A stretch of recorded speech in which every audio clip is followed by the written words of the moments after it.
Sky Team is a cooperative board game exclusively for 2 players. Players play as a pilot and a co-pilot and are at the controls of an airplane and will need to work together to land the airplane safely in many different airports from around the world. Dice are rolled and assigned to slots in the game and will change how the airplane acts. If you work together and achieve the obstacles needed to land your airplane, then you will be rewarded with a safe landing to win the game. Sky Team is published by Le Scorpion Mask Games and brought to the USA by Hachette Board Games. The game takes about 15 to 20 minutes to play. It is recommended for 14 years old and up, although I think it would be played by younger players. And it has a board game weight at BoardGameGeek.com of 2.0 over 5. Hachette Games has been producing some very great games lately. I'm very excited with all the new coming games that they're providing, and I anticipate them to continue with some great games coming forward. Now, what's in this box? Well, 1 control panel, 1 airplane axis disc, 8 dice, 2 player aid screens, 1 altitude track, 1 approach track, 17 tokens, 3 markers, 10 switches, additional content for the campaign is included, and 3 booklets. Now, how does it play? Well, this is a cooperative game where 2 players play as a pilot and co-pilot of an airplane. Players will be working together to land this airplane by allocating their dice. Now, each round, each player rolls 4 dice into their player screen, so players don't know what the other player has, to use them for actions throughout the round. Now, there are several scenarios that come with the game, but you will want to start with the beginning scenario as you're not ready to land your airplane in the hardest airports around the world yet. While playing, you will have reroll tokens to help you change the results on your dice, a way to earn coffee to change a value up or down by 1. Players take turns placing dice in locations until all 4 dice from each player is allocated, and players cannot talk to each other during the round either. During each turn, there are 2 mandatory actions. The axis that will change the angle of the airplane to turn or maneuver when needed. The airplane will move according to the difference of the dice placed from each player. The engine dice will determine how many slots you will move on the approach track, making it closer to the airport to land. Just make sure that you avoid other airplanes out in the air when doing this. The radio action will remove the airplane tokens on the approach track. This is needed when moving the approach track down.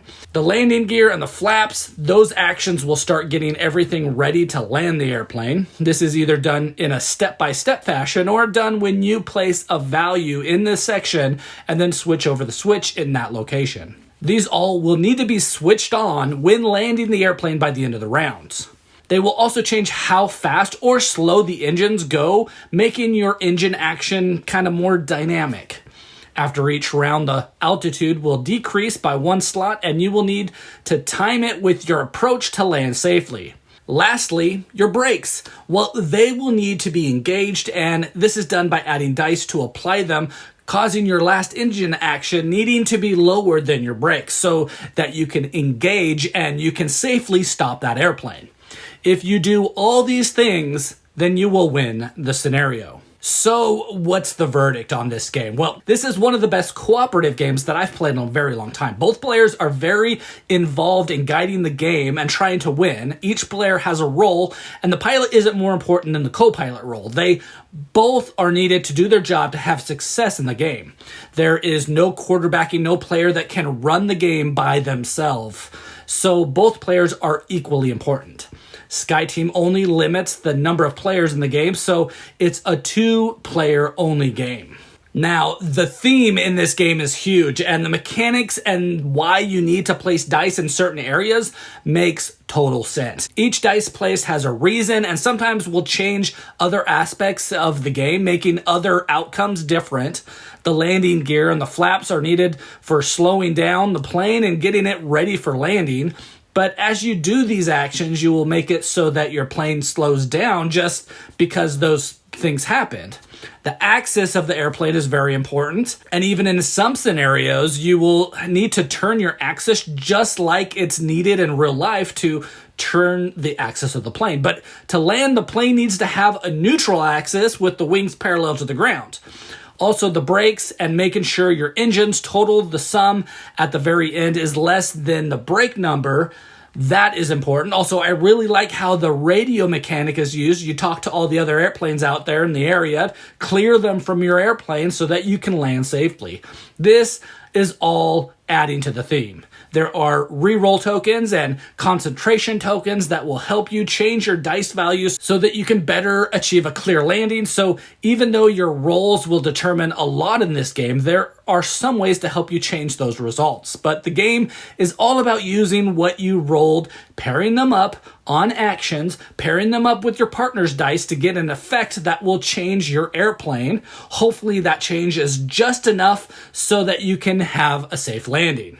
Just keep in mind, before each round, there is a briefing period where you can talk to your partner, and this is very vital to give your thoughts on and ask questions to make a plan. Some of the things you might talk about, you might want to make a plan as to whether you're going to advance 0, 1, or 2 spaces. The other way to communicate is by placing your die out on a certain spot to give that other player time to know what they need to place down themselves. The subtle things in this game comes out with time.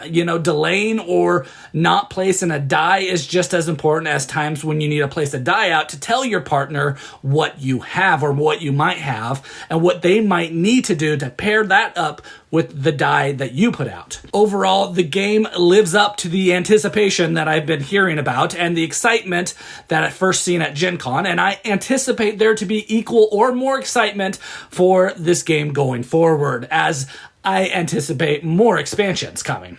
The game has strengths in so many areas, and the only weakness would be that it's a 2-player game. So I can imagine there will be ways to expand this, maybe ways to make it a multiplayer game. Who knows? Again, this is Brody with Let's Table It, where we get games to the table. Please like and subscribe to our channel. We are new and working hard to bring to you videos like this one so that you know if these games are ones that you want to get to your own table.